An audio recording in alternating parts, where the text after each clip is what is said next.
பிறந்து 48 நாட்களே ஆன பச்சிளம் குழந்தையை கொலை செய்த கொடூரம். மூட நம்பிக்கையால் பறிபோன உயிர். கொலை செய்தது யார்? கடந்த சில நாட்களுக்கு முன்பு அரியலூர் மாவட்டம் ஜெயங்கொண்டத்துக்கு அருகே உள்ள உட்கோட்டை கிராமத்தில் ஒரு 48 நாட்களே ஆன ஆண் குழந்தையை தண்ணி தொட்டியில் மூழ்கி கொலை செஞ்ச ஒரு தகவலை நம்ம பதிவு பண்ணியிருந்தோம். அந்த தகவலுடைய பின்னணி என்ன, கொலை யார் பண்ணது அப்படின்னு போலீஸுடைய முதல் கட்ட விசாரணையில் தெரிய வந்துச்சு. உட்கோட்டையில் இருக்கிற அந்த சங்கீதாவுடைய குடும்பத்தார் இருக்காங்க இல்லையா, அவங்க எல்லோரையும் காவல்துறையினர் கைது செய்து காவல் நிலையம் கூட்டிகிட்டு போய் விசாரிச்சிருக்காங்க. முதல் கட்ட விசாரணையில் முன்னுக்கு பின் முரணாக பதில் சொன்ன அவங்க குடும்பத்தாரை மீண்டும் ரொம்ப தீவிரமாக விசாரிக்கும் பொழுது அந்த குழந்தையுடைய தாத்தா, அதாவது வீரமுத்து இருக்கார் இல்லையா, வீரமுத்து அந்த குழந்தை பிறந்ததுக்கப்புறம் ஜாதகம் எழுத போயிருக்காரு.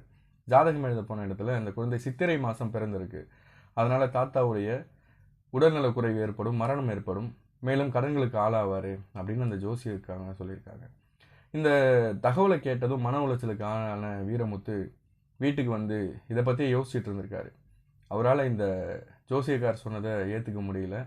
அதன் பிறகு அந்த குழந்தை தூங்கிக்கிட்டு இருக்கும் பொழுது அதிகாலை நேரத்தில் தாய்கிட்ட இருந்து அந்த குழந்தையை எடுத்துகிட்டு போய் வீட்டுக்கு பின்னாடி இருக்கிற தண்ணி தொட்டி இருக்கு இல்லையா, தண்ணி தொட்டியில் அந்த பெட்ஷீட்டோடு அந்த குழந்தைய மூழ்கடித்து கொலை பண்ணியிருக்காரு.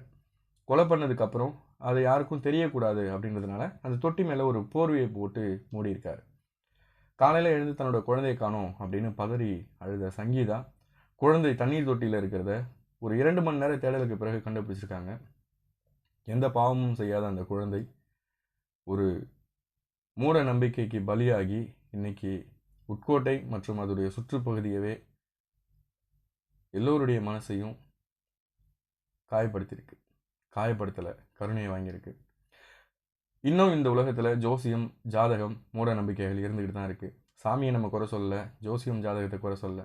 எது நல்ல தகவலோ அதை மட்டும் நீங்கள் எடுத்துக்கோங்க. இந்த மாதிரி மூட நம்பிக்கைகளுக்காக உயிர்களை பலி கொடுக்கறத நிறுத்திடுங்க. உங்களுடைய வாழ்வாதாரத்திற்காக பிறந்து எந்த பாவமும் அறியாத அந்த குழந்தையை கொண்டது சட்டப்படி குற்றம். சட்டத்தில் அந்த தாத்தா வீரமுத்து அவர்கள் நான் தான் அந்த குழந்தையை கொன்னேன், அது காரணம் இந்த மூட நம்பிக்கை தான் அப்படின்னு சொல்லி ஒத்துக்கிட்டு சரண்டர் ஆகியிருக்காரு.